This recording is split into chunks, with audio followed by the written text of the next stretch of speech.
Okey, sambungan untuk eksperimen yang ketiga. Masih juga chimpanzee ni di dalam sangkar, okey, yang terkunci. Dan dia pun ada pisang di atas sangkar dia. Okey.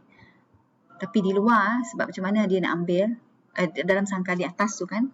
Jadi dalam sangkar itu ada disediakan satu kotak.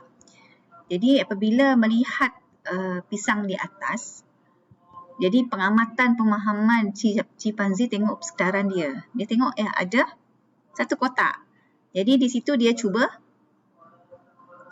gunakan kotak itu untuk berdiri di atas supaya dia capai dia punya pisang. Dan akhirnya berjaya. Lepas itu yang eksperimen yang terakhir masih juga chimpanzee dalam sangkar yang terkunci, tetapi di dalam sangkar tersebut ada 2 kotak lagi. Kira ada tambah 1 kotak lah. Tapi pisang itu digantung dengan lebih tinggi. Apabila dia gunakan 1 kotak tadi, tak sampai. Jadi dia fikir lagi, dia mengamati, dia faham keadaan dia, faham dengan situasi tersebut. Jadi dia ambil lagi 1 kotak yang ada disediakan, dia timpa. Lepas tu chimpanzee ini berdiri lagi di atas. Akhirnya dia capai dia punya pisang tadi dan dia makan.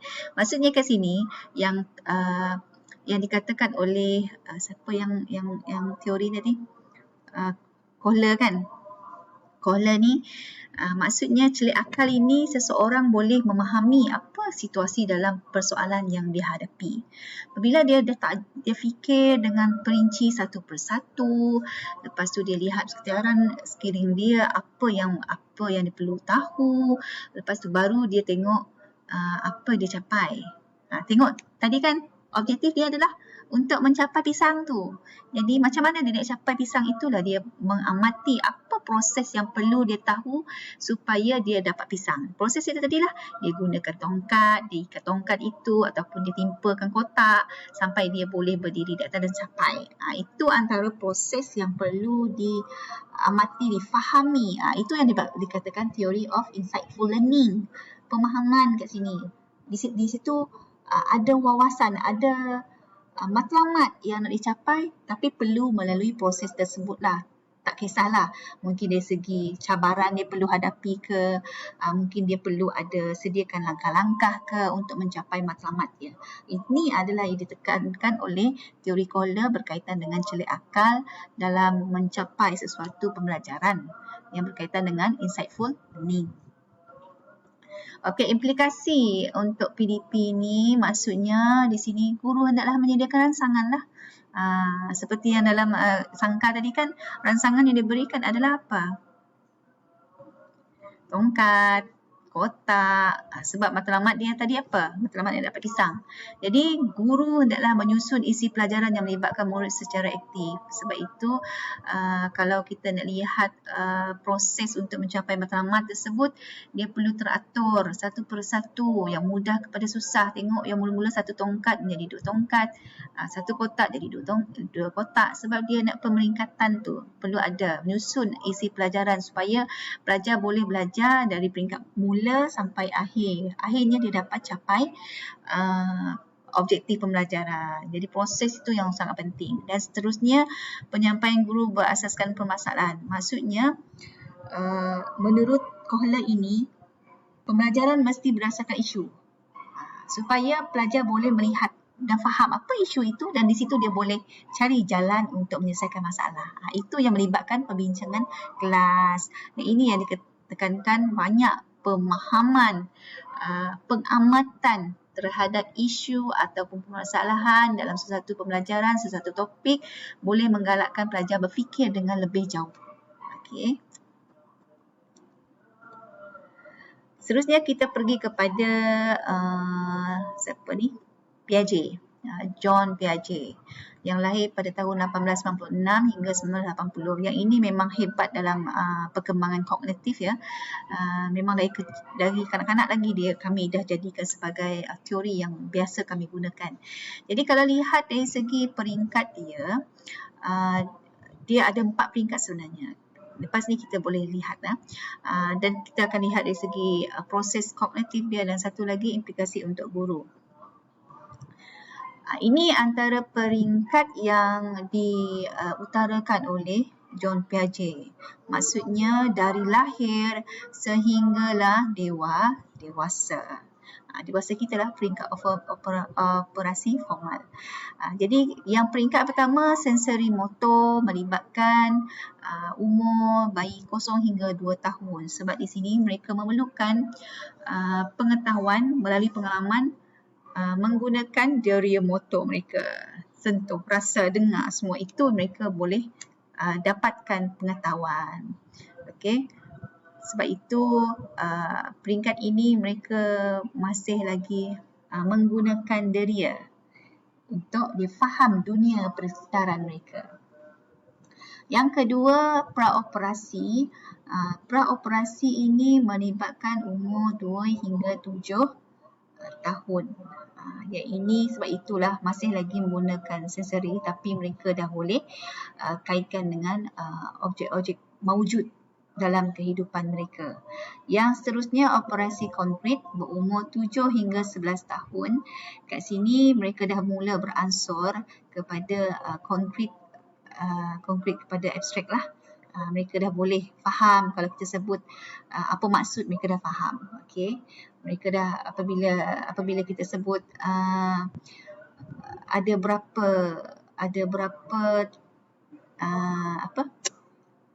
telinga pula, kaki lipan, mereka dah faham, mereka dah dapat bayangkan ada berapa kaki lipan. Itu maksudnya operasi konkret. Dan seterusnya operasi formal ini umur 11 hingga 15 tahun dan seterusnya. Yang ini dah menguasai peringkat abstrak. Okey, baru kita pergi seterusnya. Sensori motor melibatkan 0 hingga 2 tahun. Kat sini memang banyak melibatkan perubahan pesat dan tempoh umur ini sebab mereka meneroka menggunakan deria sensori motor untuk memahami dunia persekitaran mereka, tapi mereka ini lemah dalam konsep kekekalan objek sebab mereka belum boleh lagi menguasai kemahiran mengecam objek itu dalam mental mereka. Okey, sebab itu lemah. Sebab itu kalau umur yang 0 hingga 2 ini, kalau egosentrik dia tinggi, dia nak diri dia sahaja. Sebab itu kalau sikit menangis ni maksudnya pelajar ini, kanak-kanak ini masih egosentrik yang sangat tinggi. Dia nak dia sahaja. Tapi kalau dia nak menguasai macam nak pegang cawan ke apa semua, nak faham cawan tak faham lah. Sebab mereka ni masih belum boleh mengenal objek secara verbal. Okay? Sebab dalam umur 2 tahun ini masih lagi mula nak belajar bercakap. Jadi refleksi terhadap pergerakan dan rangsangan deria. Itu tingkah laku mereka terhadap rangsangan yang ada. Kalau kita main muzik, kita tepuk tangan, bersuara, dia akan toleh. Itu rangsangan deria, pendengaran dia. Dia akan respon.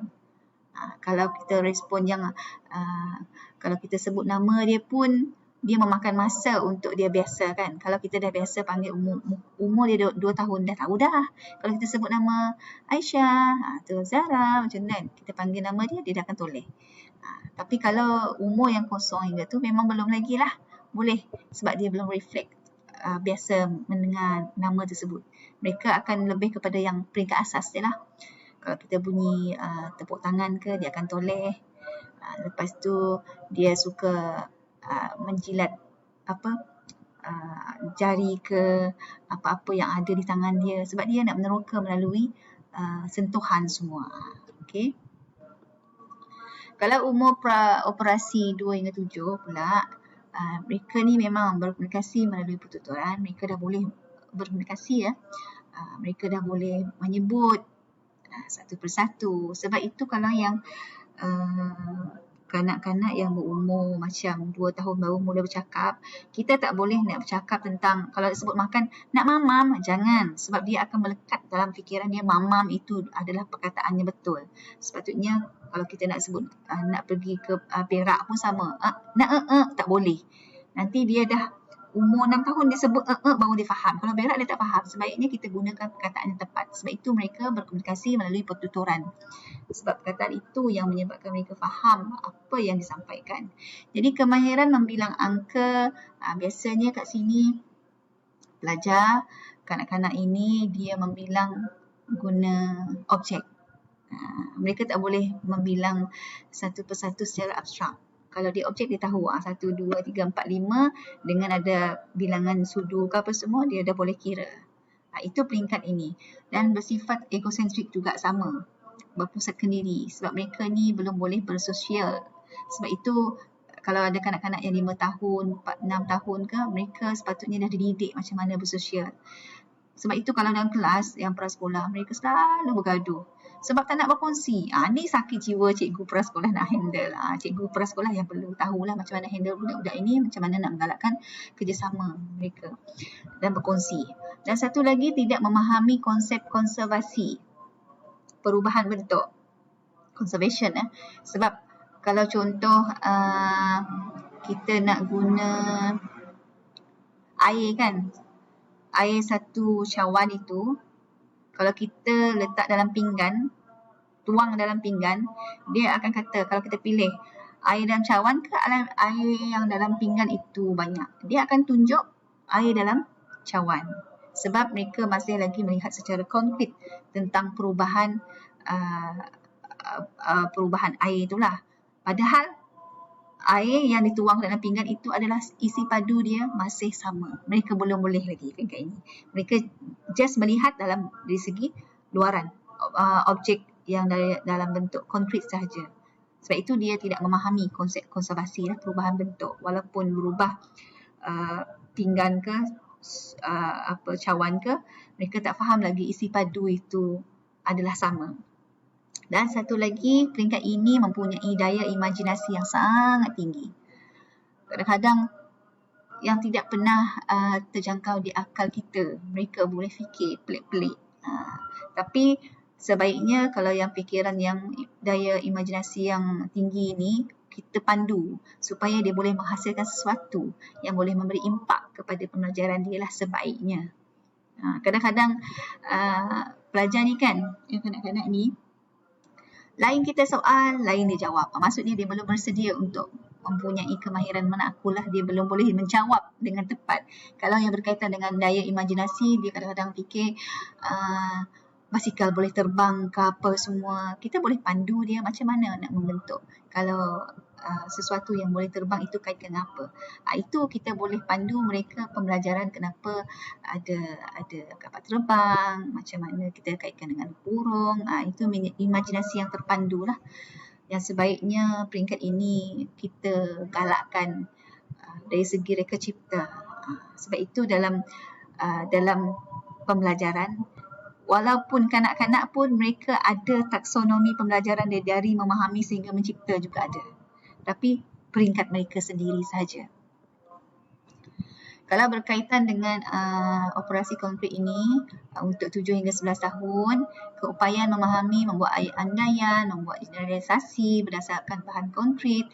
Lepas tu mereka memahami konsep abstrak dengan bantuan bahan konkret serta memahami konsep konservasi bahan tadi seperti yang saya beritahu tadilah.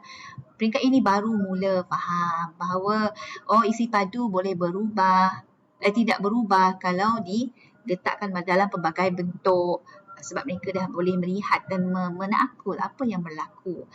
Mereka dah boleh membuat kesimpulan. Kalau melihat dari segi aktiviti eksperimen ke, mereka akan lihat dan boleh membuat secara abstrak penghuraian dia. Ini adalah peringkat umur 7 hingga 11 tahun. Ini keupayaan mereka. Kalau yang operasi formal 11 hingga 15 tahun termasuk kita lah ni sebenarnya. Berfikir secara abstrak dan mendalam. Tak perlu kita bantuan sangat konkret itu dengan sampai benda-benda objek mewujud terpaksa tak. Kita dah peringkat ini dah boleh secara abstrak, kita dah boleh bayangkan. Sebab itu dia peringkat ini boleh berfikir secara hypothetical. Membina dan menguji hipotesis. Maksudnya di situ dia cuba try and error dan apa-apalah yang dia nak lihat setakat mana ramalan itu boleh berlaku, dan menguruskan serta menyusun atau maklumat dengan tepat serta menakul secara saintifik. Macam mana menakul secara saintifik? Seperti saya boleh kaitkan dengan kamu lah membuat tugasan nanti. Tugasan yang berkaitan yang tentang laporan tu kan, PBS kan. Macam mana kamu nak menakul secara saintifik? Sebab itu kamu ada menggunakan semak ke, borang kematian ke.